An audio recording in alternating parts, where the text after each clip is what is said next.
Before the bartender finished wiping the condensation from the mahogany counter, before the pianist in the far corner shifted into a slower, sadder key, a woman in a dress that didn't belong to her walked across the floor of the Commodore Hotel and stopped in front of the most dangerous man in Ashford.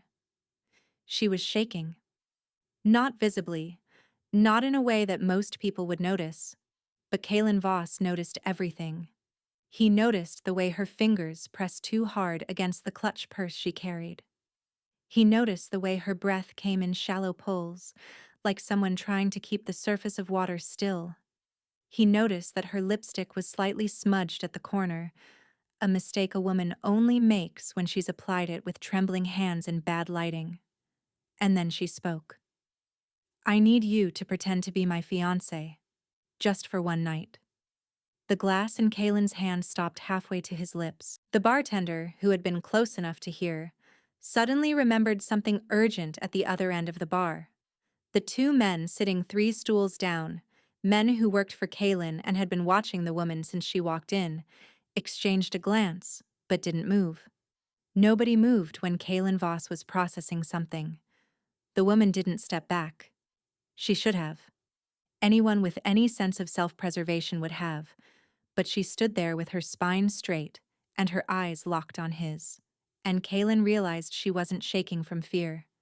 She was shaking from something worse, desperation. "You don't know me," she continued, her voice low enough that only he could hear. "You have no reason to help me, but I've been watching you for 3 nights and I know 2 things. 1, no one in this city would dare question you. And 2, you're the only man in this room that the man I'm running from is afraid of." Kalen set the glass down slowly. He still hadn't spoken. His face revealed nothing, a skill he'd perfected over 2 decades of being the man other men made deals with in rooms that had no windows. "Who's the man?" he asked. His voice was quieter than most people expected. It didn't need to be loud. The woman swallowed. And then she said the second thing. "His name is Drystan Harwell. And in 6 days, if I don't show up at his estate with a fiancé he believes owns me already, he's going to own me instead. My uncle sold me to settle a debt. I'm not a bride to him. I'm a transaction." The air between them changed. It became heavier, tighter, like the room had taken a breath and forgotten to let it out. Kalen's expression didn't shift, but a flicker passed behind his eyes. A crack in the glass. Because Kalen Voss knew Drystan Harwell. He knew what Harwell did to the women he collected. He knew about the first wife who had fallen down a staircase that had no stairs. He knew about the second wife who had simply vanished one winter and was never spoken of again. He knew that Harwell's estate in the northern hills had rooms that no guest had ever seen, and that the staff who worked there had been chosen specifically for their inability to speak about what they witnessed. And now this woman, this stranger with the borrowed dress and the smudged lipstick and the spine that wouldn't bend, was telling him she had 6 days before she became the next name on that list. "Why me?" Kalen asked. The woman held his gaze. "Because I asked myself what kind of man would make Drystan Harwell think twice. What kind of man would make him believe the deal was already closed before he could claim it. And every answer came back to you." She paused. Her voice dropped even lower. "I know who you are, Mr. Voss. I know what you've built. I know you're not a good man. But I'm not looking for a good man. I'm looking for a man dangerous enough to make another dangerous man back down. And I'm looking for that man to pretend, for one night, that I matter to him." The pianist finished his song. For a moment, the only sound was the soft clink of ice in glasses and the murmur of conversations that had nothing to do with survival. Kalen studied her. He studied the way she stood, weight balanced, ready to move. He studied the faint bruise at the edge of her collarbone, visible only because the borrowed dress sat slightly wrong on her frame. He studied the way her eyes didn't beg, didn't plead, and didn't perform helplessness as currency. She wasn't asking him to save her. She was asking him to give her a weapon. What's your name? He asked. Marin. Marin Callister. Sit down, Marin Callister. He gestured to the stool beside him. She hesitated for half a second, then sat. The bartender reappeared and Kaylin ordered without asking her preference. Water with lemon. He'd noticed she hadn't been drinking the 3 previous nights she'd watched him from across the room. She noticed that he'd noticed. Her expression shifted. Not trust, not yet, but the faintest recognition that she was sitting across from someone who paid attention to things most people missed. 6 days, Kaylin said. Tell me everything. The Commodore Hotel had been built in 1928 by a man who believed that elegance was the same thing as permanence. He had been wrong. The marble floors were original, but they had been cracked and repaired so many times that the veins in the stone now told a different story than the one the architect had intended. The chandeliers still hung from the vaulted ceiling, but half the crystals had been replaced with cheaper glass that caught the light differently, duller, like a smile that had lost some of its teeth. It was a place that remembered being important, a place where people came to conduct business that couldn't be conducted in daylight, a place where a man like Kalen Voss kept a permanent reservation at the corner of the bar, not because he enjoyed the atmosphere, but because the atmosphere understood him. Kalen was 53 years old. He had dark hair that had gone silver at the temples in his early 40s, and stayed that way, as if even time knew better than to push him further than he allowed. His eyes were slate gray, unreadable, and patient. His hands were large and still, the hands of a man who had learned decades ago that stillness was more frightening than movement. He ran an organization that had no official name because official names left paper trails. He employed over 300 people across the eastern seaboard. He had politicians who returned his calls within the hour. He had judges who remembered favors. He had a reputation that preceded him the way winter precedes frost. Quietly, inevitably, and by the time you felt it, the cold had already settled into your bones. But Kalen had not always been this. Once, he had been a boy named Kalen who learned to read his father's footsteps on the staircase.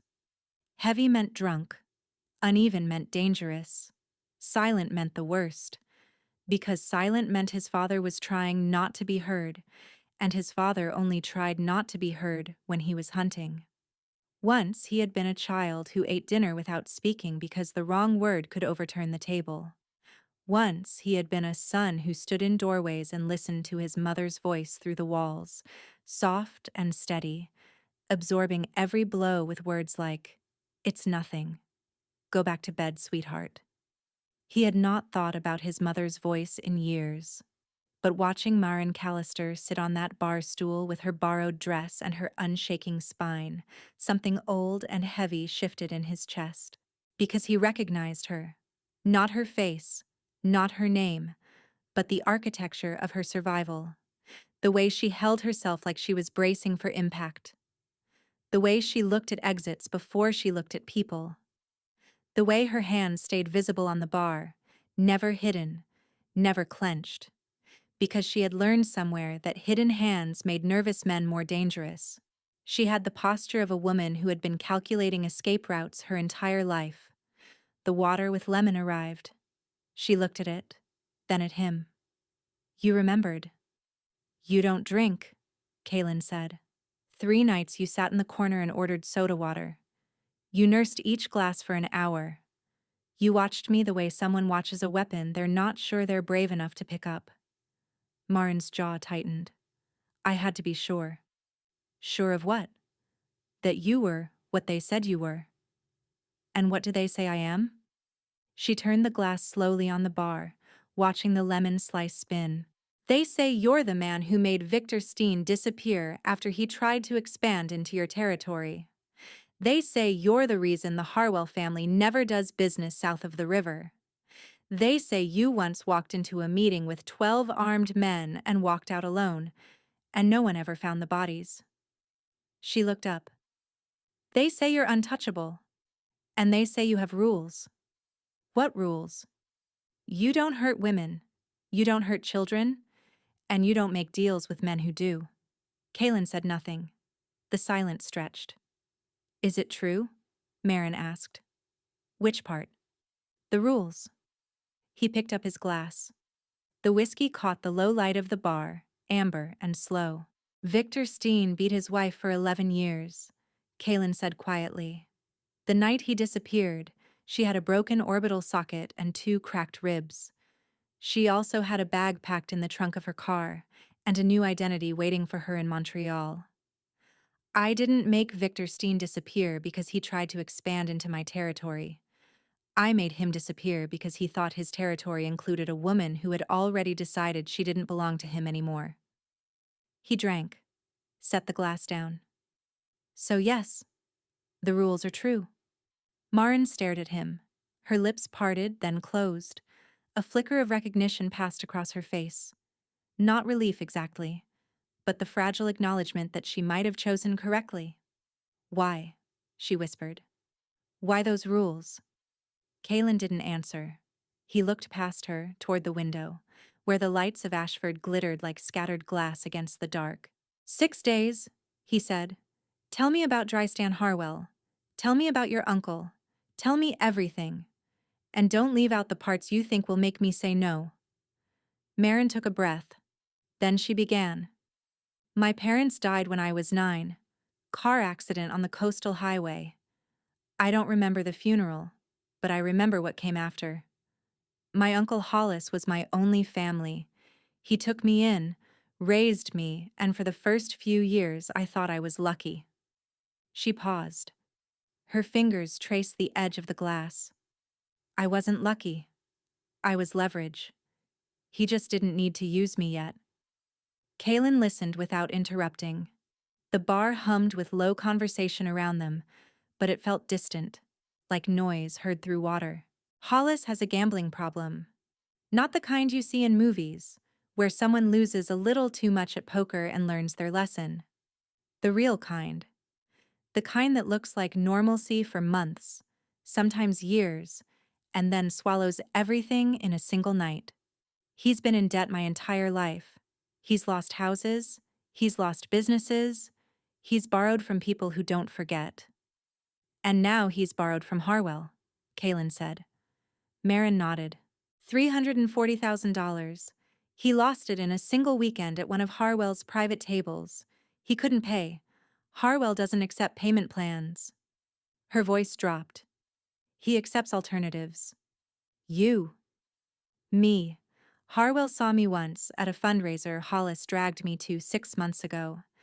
I didn't even speak to him, just walked past on my way to the bathroom. But he remembered. When Hollis came to him begging for mercy, Harwell offered a different kind of deal. Forgive the debt. All of it. In exchange for me. She said the last 2 words like they were stones she had to push out of her throat. Hollis agreed on the spot. He didn't ask me, he didn't warn me. I found out 3 weeks ago when Harwell's people showed up at my apartment with a dress and an invitation to a welcome dinner. That's when I realized I had already been sold.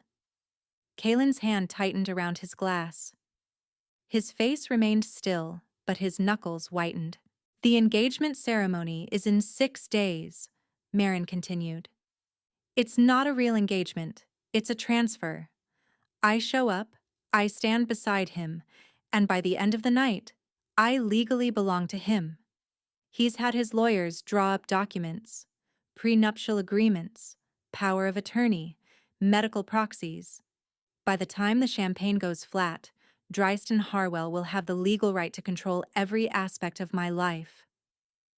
And if you don't show? Marin's eyes darkened. He made that clear. If I run, he won't chase me. He'll take it out on Hollis. And then he'll take it out on every person I've ever been kind to. My old roommate from college. The woman who runs the bakery where I worked for 2 years. The neighbor who let me borrow her car last month when mine broke down. Harwell has a list. He showed it to me. Names, addresses, photographs. He told me that every day I make him wait will cost someone I care about something they can't get back. She stopped. Her hands were trembling again, but her voice stayed level.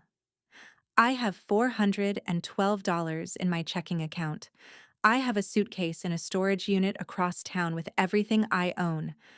I have no family other than the man who sold me, no resources, no connections, and no way out that doesn't destroy innocent people. She looked at Kaylin. But I have one thing. One small, stupid, desperate thing. What? The ceremony requires me to arrive with my fiancé. It's part of Harwell's theater. He doesn't just want to take me. He wants to take me from someone. He wants to stand at that altar and know that another man is watching him claim what used to be theirs.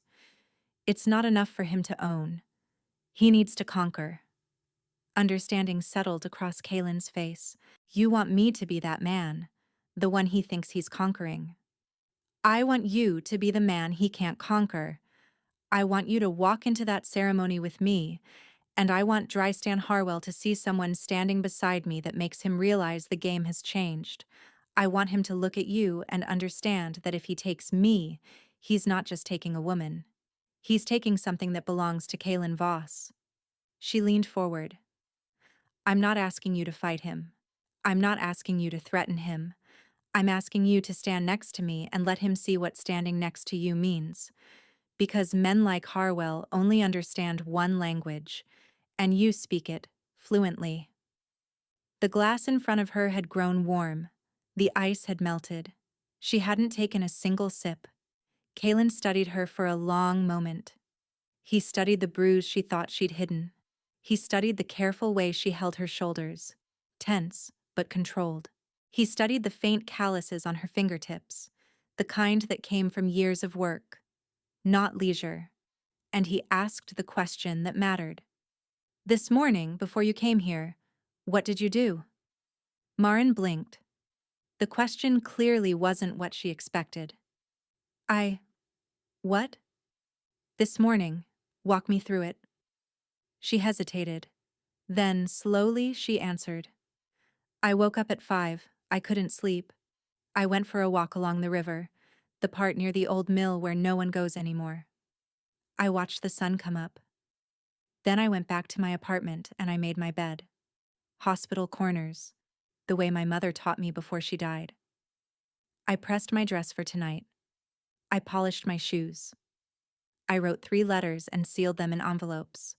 One for my old roommate, one for the bakery woman, one for the neighbor. Just in case tonight went wrong and I needed someone to know what happened. She stopped. Her voice wavered for the first time. And then I put on this dress that doesn't fit right because I had to borrow it from a consignment shop. And I walked into this hotel, and I asked a stranger to save my life. Kaylin was quiet for a long time. Then he said something Marin didn't expect. Hospital corners? What? You made your bed with hospital corners, on a morning when you thought you might not survive the night. Most people, when they're that afraid, they stop doing the small things. They let the bed stay unmade. They skip the pressed clothes. They tell themselves it doesn't matter because nothing matters when you're about to lose everything. He paused. But you didn't. You did the small things anyway. You wrote letters to people who might never read them. You watched the sun come up like it was worth watching. He turned to face her fully. Do you know what that tells me, Marin Callister? She shook her head. It tells me that you haven't given up. It tells me that somewhere inside you, underneath all of this, you still believe you might walk out of this alive. And it tells me that you're not the kind of woman who waits for someone else to decide her fate. He stood. Come with me. Kaylin led her through a corridor behind the bar that most guests never noticed. It ended at a private elevator with no buttons on the outside, only a keypad that required a 6-digit code. He entered it without looking, and the doors slid open. They rode in silence to the 8th floor. The room he brought her to wasn't a hotel room. It was a residence. A permanent suite with dark wood floors, floor-to-ceiling windows overlooking the river, and furniture that had been chosen for comfort rather than impression. There was a kitchen with actual food in the refrigerator. There were books on the shelves that had been read, their spines creased. This was where Kalen Voss lived when he wasn't being Kalen Voss. He gestured to a leather armchair near the window. Maren sat.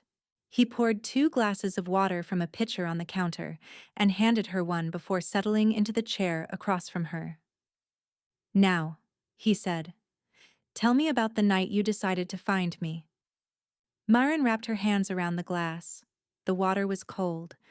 Real cold, not the lukewarm imitation from the bar downstairs. "It was 11 days ago," she said.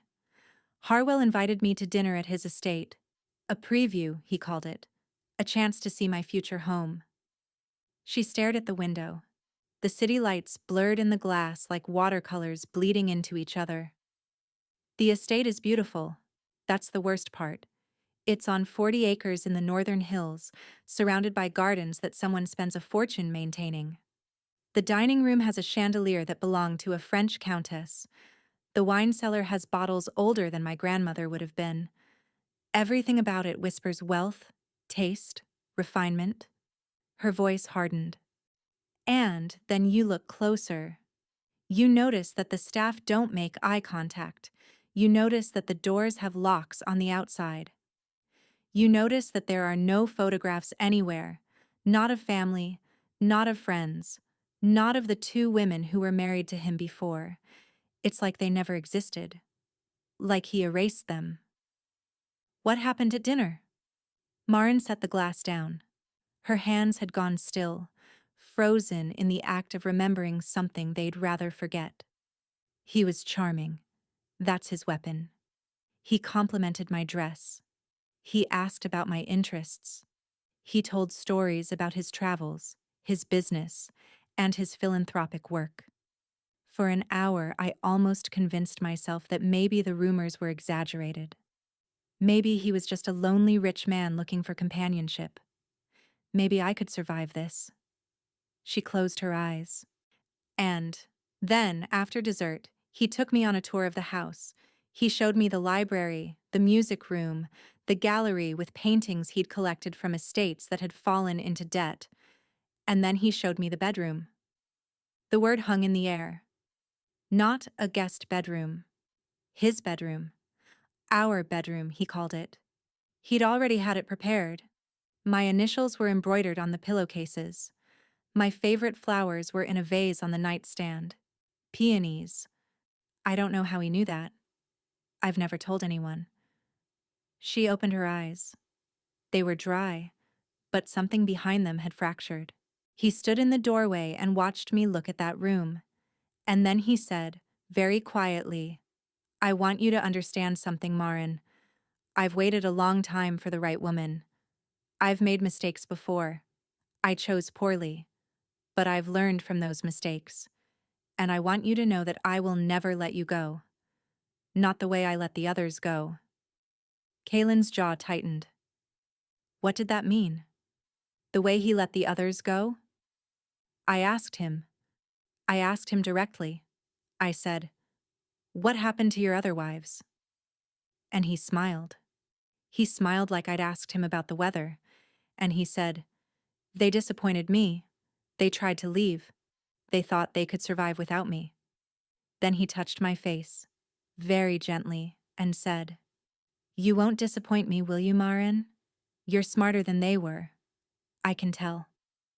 She stood abruptly, walked to the window, pressed her palm against the cold glass. That night, I lay awake in the guest room he'd assigned me, and I listened to the house. It was silent, perfectly silent. No creaking floorboards, no wind against the windows. Just silence, designed and absolute, like a tomb. She turned back to face Kalen. "I left at dawn. I told the staff I had an appointment in the city.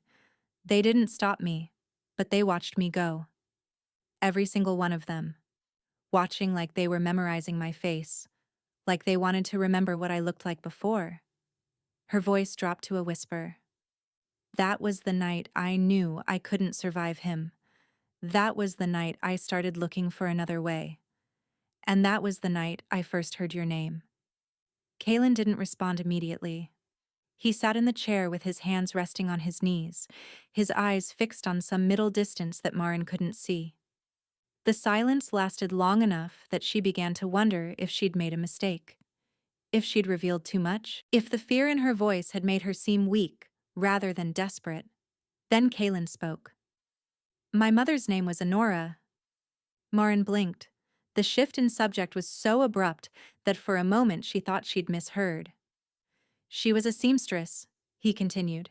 She worked out of the back room of our apartment in Carrick Falls. Small town, 3 hours north of here. The kind of place where everyone knows everyone and no one talks about the things they know. He stood and walked to the window, taking the position Marin had just vacated. His reflection in the glass was sharp, defined, but his voice had softened into something she hadn't heard before. My father was a foreman at the textile mill. Respected man. Went to church every Sunday. Coached the youth baseball team. Neighbors called him dependable. Solid. The kind of man you'd want living next door. He paused. And every night, behind closed doors, he beat my mother with whatever was closest to his hand. A belt? A book? Once, a ceramic vase that had belonged to her grandmother. She kept the pieces in a box under her bed. I found it years later, after she was gone. She'd tried to glue it back together. Some of the pieces were still missing. Marin's breath caught. I was 7 the first time I tried to stop him, Kaylin said. I threw myself between them. I thought if I was there, if I made myself visible, he wouldn't hit her. But I learned that night that men like my father don't see obstacles. They see challenges. He broke my arm and told the emergency room I'd fallen off my bicycle. My mother stood beside him and nodded. She held my hand while they set the bone and she whispered, "It's nothing, sweetheart. We'll be all right." He turned from the window. That was her shield, her armor. No matter what he did to her, no matter how many times she had to cover bruises with long sleeves in summer, she said those words. Like saying it enough times would make it true. What happened to her? Kaylin's face changed. The control softened. The mask shifted. And behind it, Marin saw something she recognized. Grief. Old grief. The kind that calcifies rather than fades. She died when I was 14. Heart attack, they called it. But hearts don't stop out of nowhere. They stop when they've been under siege for too long, when they've absorbed too much, when the body finally decides that surviving isn't worth the cost anymore. He walked back to his chair and sat down, but he didn't recline into it. He sat forward, elbows on knees, hands clasped. I stood beside her hospital bed and I watched her die, and the last thing she said to me was, "Be better than him." She didn't say goodbye. She didn't say she loved me. She said, "Be better than him." Because she knew. She knew that the thing living inside my father was hereditary. That violence passes down through bloodlines like eye color or height. And she was terrified that I would inherit it. Did you? The question came out before Marin could stop it. She regretted it instantly, but Kaylin didn't flinch. I inherited something, he said quietly, but not what she feared. I inherited her rage, not his. The rage of someone who watches suffering and can't stop it. The rage of someone who stands in doorways and listens through walls and makes promises to themselves that they're too young to keep. He looked at her directly. I promised myself that night that if I ever had the power to protect someone, I would not look away. I would not pretend everything was all right. I would not stand in emergency rooms and nod while someone else told lies about bicycle accidents. His voice hardened. I built everything I have on that promise. The organization, the reputation, the fear that follows my name. All of it exists because a 14-year-old boy stood beside his mother's body and swore that he would never be powerless again. Marin stared at him. Her eyes were wet, but she didn't wipe them. Why are you telling me this? Because you asked me to pretend to care about you for one night. And I need you to understand that I'm not capable of pretending. Either I care or I don't. Either I'm in this or I'm not. And once I'm in something, I don't leave. Not until it's finished. He stood. So before we go any further, I need you to understand what you're asking for. You're not asking for an actor. You're not asking for a performance. You're asking me to stand beside you and declare to one of the most dangerous men in this region that you belong to me.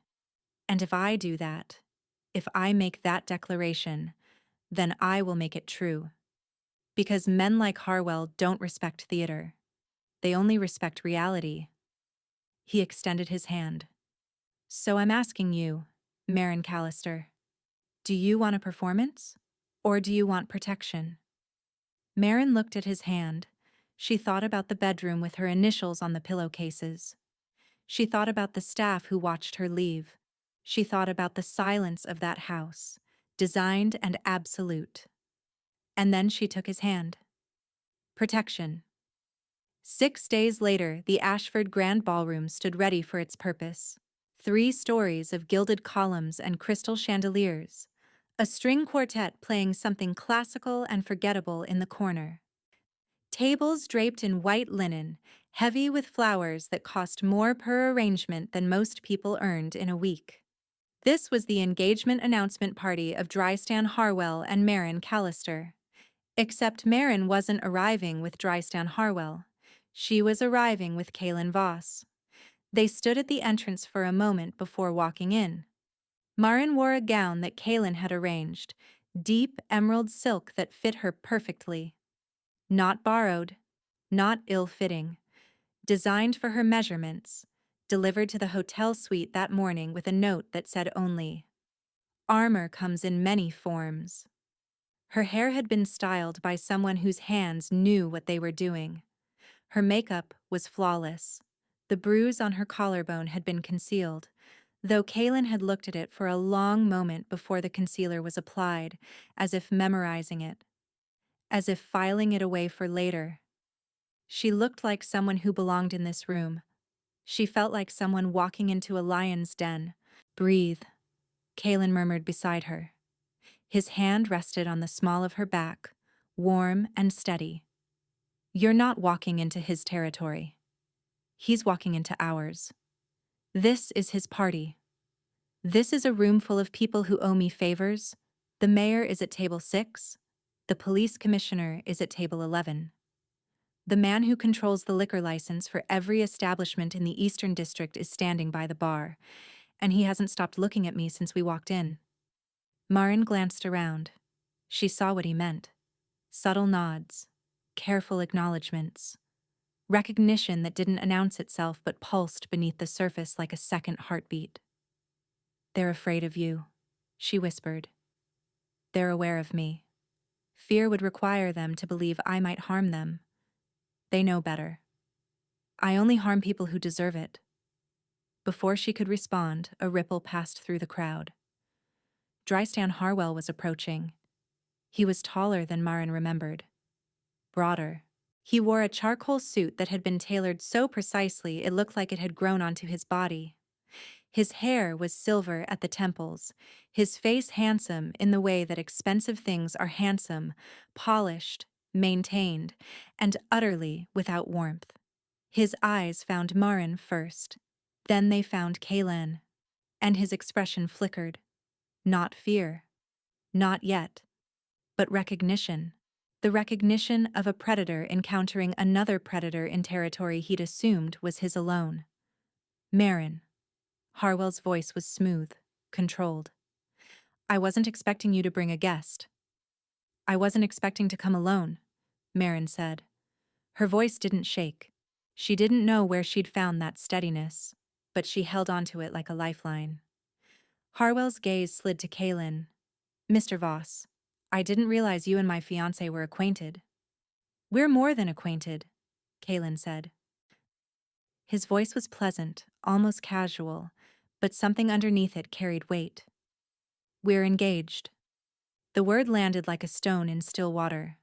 Ripples spread outward through the nearby conversations. Heads turned.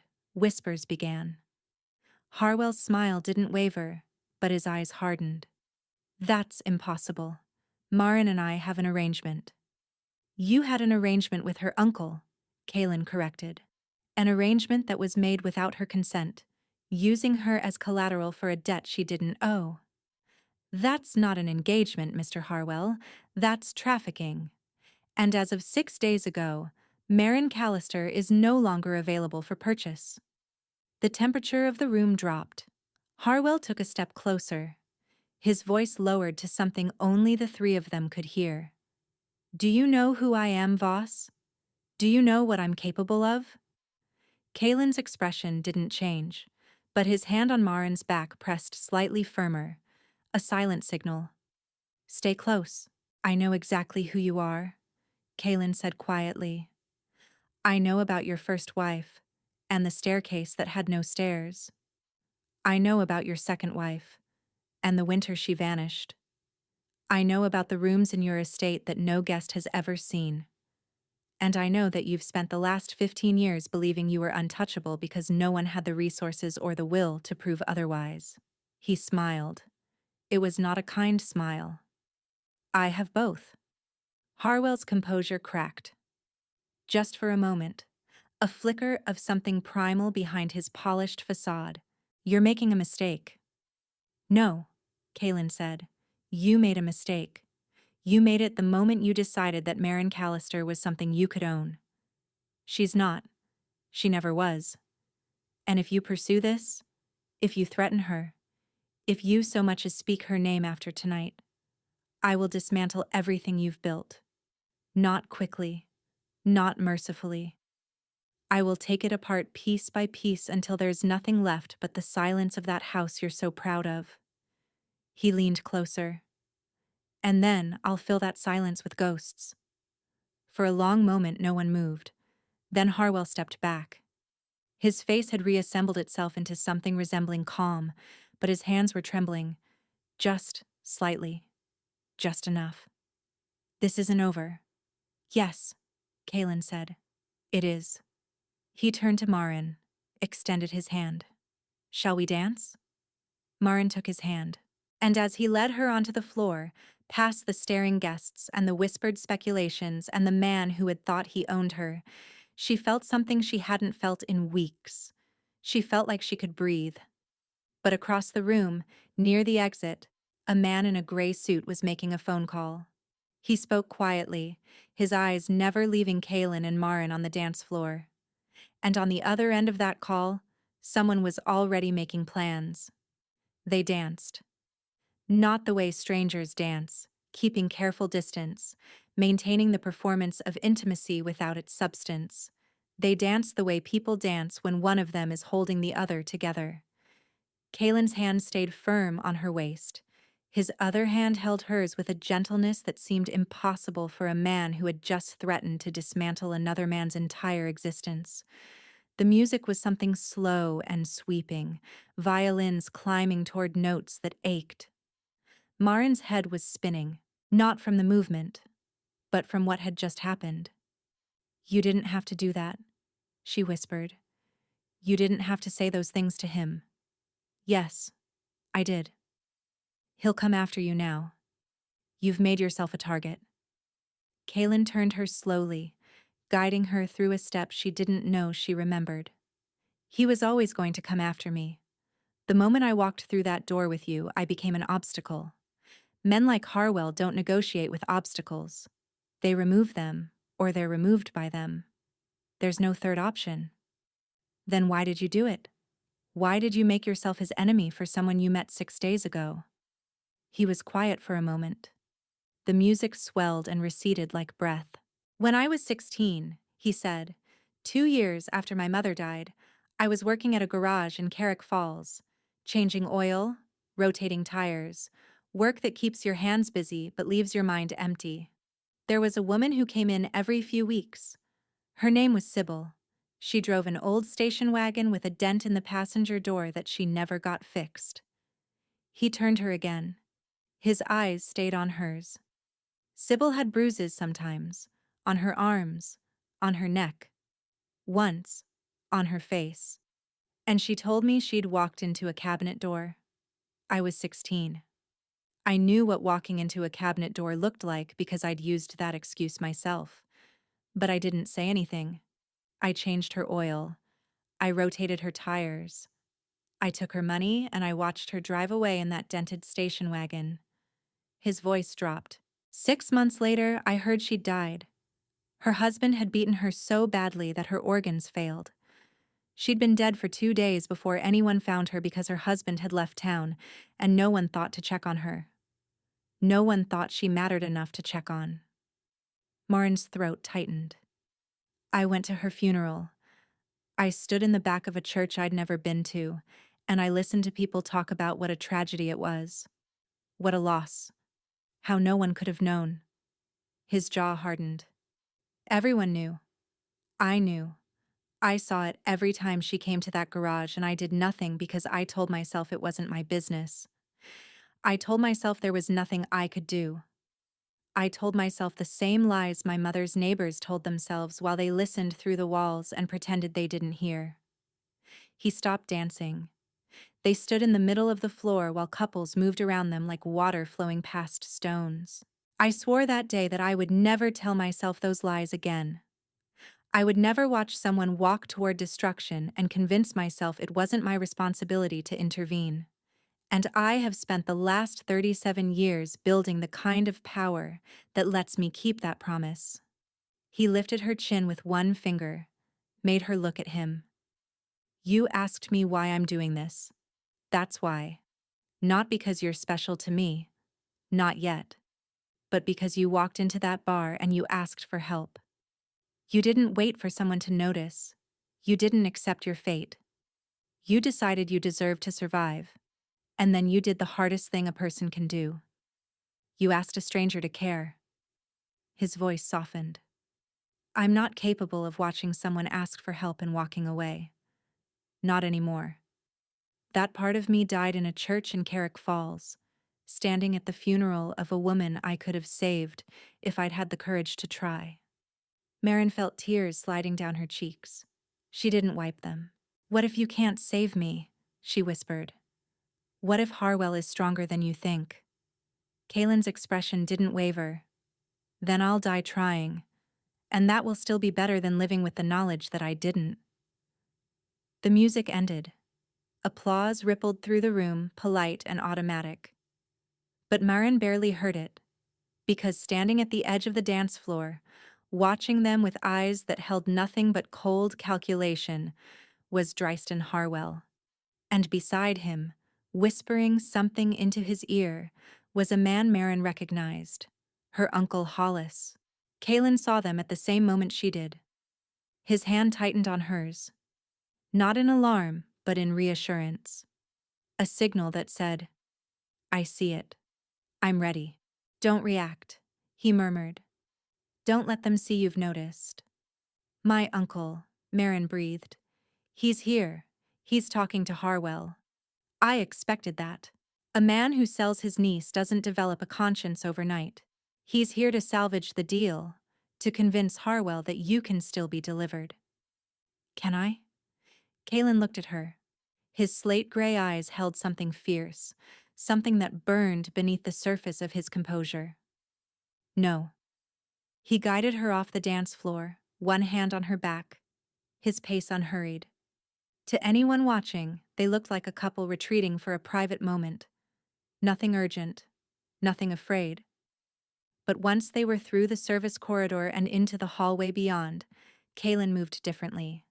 Faster. More purposeful. He pulled out his phone and made 3 calls in rapid succession.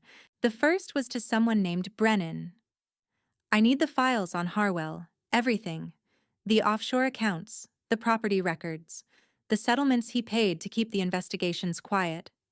I want it on the commissioner's desk by morning. The second was to someone named Dagny. Hollis Callister. He's at the Ashford Grand right now. I want to know every debt he owes, every creditor he's dodged, every promise he's broken. And I want to know who else he's sold. The third was to someone whose name Marin didn't catch. But the instruction was clear. Secure the suite. No one in or out without my authorization. And bring the car around back. We're leaving in 4 minutes. He hung up and turned to Marin. Here's what's going to happen. Tonight, you're going to disappear. Not permanently, but completely. No one will know where you are. Not Harwell, not your uncle, not anyone. You'll stay in a location I control until the legal mechanisms are in place. What legal mechanisms? Harwell's wealth comes from three sources: inheritance, investments, and extortion. The first two are untouchable. The third is not. By tomorrow afternoon, the district attorney will have enough evidence to open a formal investigation into his business practices. By the end of the week, his assets will be frozen pending review, and by the end of the month, Dry Stan Harwell will be too busy defending himself in court to think about you. Marin shook her head. That's not possible. Men like him don't go to court. They own the courts. He owns some judges, Kaylin said. I own others. And more importantly, I own the people who maintain the records, the clerks, the archivists, the assistants who file the paperwork and schedule the hearings. Power isn't just about who sits on the bench, Marin. It's about who controls the flow of information to the bench. A black car appeared at the end of the corridor. The back door opened. Kaylin gestured. Get in. Marin hesitated. This was the threshold between her old life and whatever came next. Once she got in that car, there was no going back. No pretending this hadn't happened. No returning to the fiction that she could handle this alone. I'm scared, she admitted. Kaylin nodded. Good. Fear means you understand the stakes. But fear and courage aren't opposites. Courage is fear that's decided to move anyway. He extended his hand. Move anyway. She took his hand. She got in the car. And as they pulled away from the Ashford Grand, Marin looked back through the rear window and saw two figures standing at the service entrance watching them go. Harwell and Hollis, side by side. But she didn't feel the terror she expected. She felt something else. She felt like she had finally stopped running toward the cliff and started running away from it. The safe house was not what she expected. It wasn't a bunker. It wasn't a fortress. It was a brownstone on a quiet street in the Bellamy district, 3 stories tall, with a blue door and window boxes that held the dried remains of summer flowers. It looked like a home. Kaylin led her inside. The interior was warm, clean, filled with furniture that invited you to sit rather than admire. There was a kitchen with a gas stove and a refrigerator stocked with actual food. There was a living room with bookshelves and a fireplace that showed evidence of recent use. There were bedrooms upstairs with beds that had been made with care. This is yours, Kaylin said, stopping at a door on the second floor. For as long as you need it. Marin stepped inside. The room was simple. A bed with a white duvet. A nightstand with a lamp. A window that looked out onto a small garden below, bare now in the autumn chill, but structured in a way that suggested beauty in other seasons. And on the nightstand, beside the lamp, was a single object. A key. Not a key card. Not an electronic fob. An actual brass key. Heavy and old-fashioned. The kind that belonged to doors built in another era. What's this? Marin asked. The key to the front door, Kaylin said. And the key to this room. And the key to the garden gate. 3 locks, 3 keys. All yours. He leaned against the door frame. I grew up in a house where the locks were controlled by someone else, where doors opened and closed based on someone else's moods, someone else's decisions, and someone else's permission. I never had a key to anything until I was 17 years old. And the first time I held one, the first time I locked a door and knew that I was the only person who could unlock it, I stood there for 10 minutes just feeling the weight of it in my hand. He nodded toward the key. That's yours. No one else has a copy. Not even me. If you lock that door, it stays locked until you decide otherwise. That's not a metaphor. That's a fact. Marin picked up the key. It was heavier than she expected. Solid. Real. She walked to the door and closed it. Then she turned the lock. The sound it made was small, a simple click, metal sliding into metal. But to Marin, it was the loudest sound she had heard in weeks, because it was a sound she had made, a sound she controlled. A sound that meant, for the first time in longer than she could remember, that she was on the inside of something and the danger was on the outside. She pressed her forehead against the door and closed her eyes. And then she cried. Not the silent tears she had learned to shed in borrowed dresses and borrowed courage. Real tears. The kind that come from the bottom of something that has been pressed down for so long it forgets it exists. She cried for the girl who had lost her parents at 9. She cried for the woman who had been sold by the only family she had left. She cried for the years she had spent making herself small, making herself quiet, making herself acceptable to people who would never accept her as anything other than currency. She cried until there was nothing left. And when she finally opened the door, Kalen was still standing in the hallway. He hadn't knocked. He hadn't called out. He had simply waited. "Hungry?" he asked. His voice was gentle. Marin wiped her face with the back of her hand. "Starving." "Good. I make a decent omelet." He turned and walked toward the stairs. Marin followed, the brass key still clutched in her hand. She didn't let go of it for the rest of the night. 3 weeks passed. In that time, Marin watched the machinery of Kalen's world move with quiet, relentless efficiency. The investigation into Harwell's finances became public. Newspapers that had previously praised his philanthropy now questioned the sources of his wealth. Former employees came forward with stories. Former associates distanced themselves. The frozen assets created a cascade of problems that required lawyers, accountants, and crisis managers, all of whom demanded Harwell's attention and resources. He had no time to hunt for Marin. He was too busy trying to survive. Her uncle Hollis had disappeared. Not violently, Kalen assured her, simply relocated. His debts had been purchased by someone Marin didn't know, and that someone had offered him a choice. Leave the country and never contact his niece again, or face the consequences of every bad decision he had ever made. Hollis had chosen to leave. He was somewhere in Portugal now, living under a different name, and Marin felt nothing about that except relief. The brownstone had become something she hadn't expected. It had become home. She cooked meals in the kitchen. She read books from the shelves. She walked in the small garden and imagined what it would look like in spring. She slept in a bed with a locked door and a key on her nightstand, and she woke each morning without the cold sweat of fear. And Kalen was there. Not always. He had businesses to run, obligations to meet, a world that existed outside these walls. But he came by every evening. He sat with her in the living room. He asked about her day. He listened when she talked about her parents, about the life she'd had before Hollis, about the dreams she'd abandoned so gradually she hadn't noticed them disappearing. He never pushed. He never presumed. He never crossed the invisible line between protection and possession. Until the night Marin crossed it for him. It was a Thursday. Rain was falling against the windows in the rhythmic way that rain falls when it plans to stay. Kalen was sitting in the armchair by the fireplace reading something on his phone, his face illuminated by the flickering light. Marin was on the couch, a book open in her lap that she hadn't read a word of in 20 minutes. "Can I ask you something?" she said. Kalen looked up. "Anything. When this is over. When Harwell is no longer a threat and I can go back to living a normal life." She paused.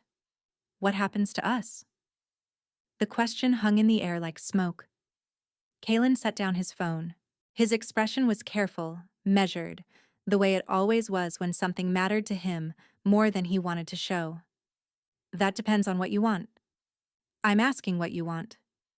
He was quiet for a long moment. The fire crackled. The rain fell. "I told you on the first night that I'm not capable of pretending," he said slowly. "And I've spent 3 weeks trying to maintain the pretense that this is still a transaction. That I'm protecting you because of a promise I made to myself 37 years ago. That my interest in you is professional, ethical, principled. He stood and walked to the window. His back was to her.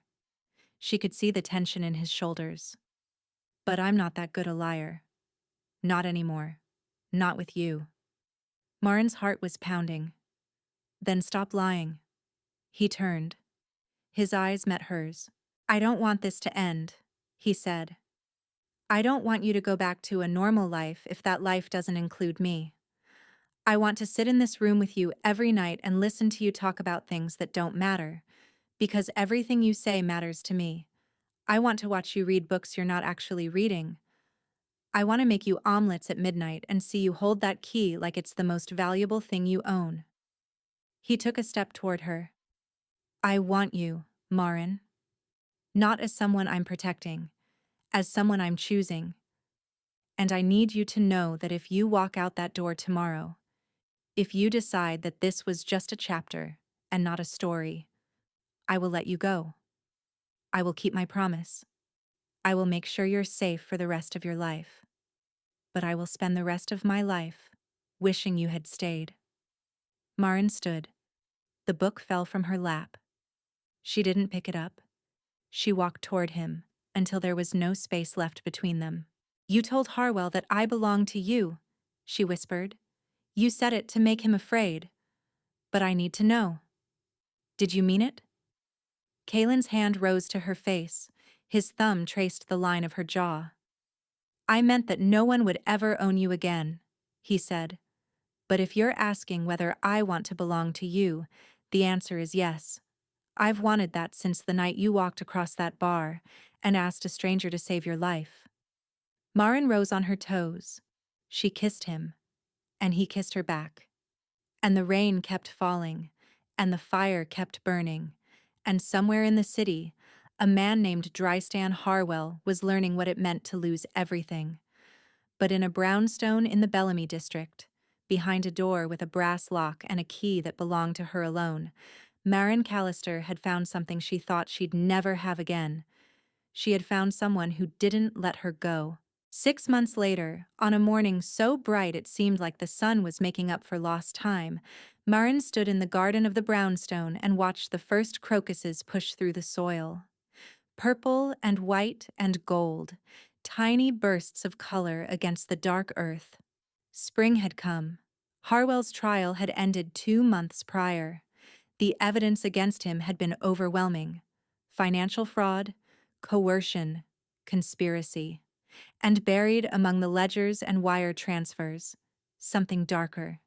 Evidence connected to the disappearance of his second wife, whose body had been found in a lake on the northern edge of his estate, weighted down with stones. He would spend the rest of his life in prison. The estate had been seized. The fortune had been liquidated. The name that had once commanded fear now commanded only pity and contempt. Marin had not attended the trial.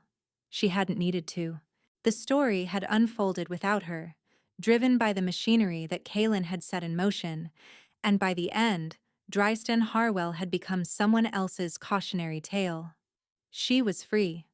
Not just free from Harwell, free from the fear that had shaped her life since she was 9 years old. Free from the architecture of survival that had taught her to make herself small, to watch exits, to calculate threats. She still had the key. She still locked her door every night. But now it was a choice, not a necessity. A comfort, not a compulsion. The brownstone had become permanently hers. Kaylin had signed the deed over on a cold December morning, sliding it across the kitchen table while she was eating toast. "What's this?" she had asked. "Home," he had said. "If you want it." She had wanted it. She had also wanted him. And he had stayed. Not as a protector, not as a guardian, but as a partner. Someone who shared the space without controlling it. Someone who left his books on the shelves and his coffee cup in the sink and his coat on the hook by the door. Someone who belonged there. They didn't talk about the future in grand terms. They talked about it in small ones. What to plant in the garden, whether to repaint the bedroom, where to go for dinner on Friday. The small things. The things that only matter when you're planning to be around long enough to see them through. Maren knelt in the garden and touched one of the crocuses. Its petals were soft, impossibly delicate. "They're early this year," Kaylin said behind her. She looked up. He was standing in the doorway with 2 cups of coffee. His hair still mussed from sleep, his feet bare on the stone step. "They're right on time," Maren said. "We just weren't paying attention before." He smiled. It was a real smile, one that reached his eyes. One she had learned to recognize as rare, as precious, as something he gave to almost no one. He gave it to her. "Come inside," he said. "It's cold." Maren stood and brushed the soil from her knees. She walked toward him, toward the door, toward the life she had built from the wreckage of the one she'd been forced to leave. And as she stepped over the threshold, she thought about the woman who had walked into the Commodore Hotel 6 months ago. The woman with the borrowed dress and the smudged lipstick and the desperate request. That woman had been looking for someone to save her. This woman had saved herself. With help. With love. With a key she never let go of. And that made all the difference. 1 year to the day after she had walked into the Commodore Hotel, Maren went back. Not because she needed to. Not because anyone asked her to. She went because there was something incomplete inside her. A thread that needed to be tied off. A door that needed to be properly closed. Kaylin offered to come with her. She told him no. This was something she needed to do alone. The bar looked the same. The mahogany counter. The foggy mirrors. The pianist in the corner playing something slow and forgettable. The tables where men in expensive suits conducted business that didn't belong in daylight. Maren wore a dress that fit her perfectly. Not borrowed, not armor. Just a dress she had chosen because she liked the color. She sat at the bar. The same bartender was there, older now, or maybe just tired. He didn't recognize her. Why would he? She was not the same woman who had walked across that floor a year ago. She ordered water with lemon, and she sat there, alone, in the place where everything had changed. And she let herself remember. She remembered the fear, the desperation, the way her hands had trembled against the clutch purse. She remembered the way Kaylin had looked at her, seeing everything, revealing nothing. She remembered the first question she had asked him, and the way his glass had stopped halfway to his lips. She remembered thinking she might die. And then she remembered everything that had come after. The dance, the confrontation, the car ride, the safe house, the key, the tears. The morning she had watched him make an omelet and realized she was falling in love with him. The life she had now. The garden with the crocuses, the books on the shelves, the locked door that meant safety, not imprisonment. The woman she had become. She finished her water. She left money on the bar, and she walked out of the Commodore Hotel. Outside, the sun was setting. The sky was orange and pink and gold, a sunset that made you stop and stare even when you had somewhere to be. Kaylin was waiting by the car. He hadn't come inside, but he hadn't stayed away either. He had found the middle ground, the space between protection and possession, and he had stayed there because he understood that love was not about controlling someone's journey. It was about being there when they came home. "How was it?" he asked. Maren looked at the hotel. Then she looked at him. "It was smaller than I remembered," she said. "Everything feels smaller when you're not afraid of it." He opened the car door for her. She got in. He walked around to the driver's side and slid behind the wheel. "Where to?" he asked. Maren thought about the question. She thought about all the places she could go now, all the doors that were open, all the futures that were possible. "Home?" she said. Kaylin smiled. He put the car in drive, and as they pulled away from the Commodore Hotel, Marin reached into her pocket and felt the brass key that she still carried with her everywhere. Not because she needed it, because it reminded her of something important. That she had once been a woman with nothing, standing in front of a stranger, asking for one night. And that stranger had given her a lifetime. The car turned onto the avenue. The sunset faded. The city lights began to flicker on, one by one, like stars remembering how to shine. And somewhere in a brownstone in the Bellamy district, a blue door waited, unlocked. Because the woman who held its key was finally coming home.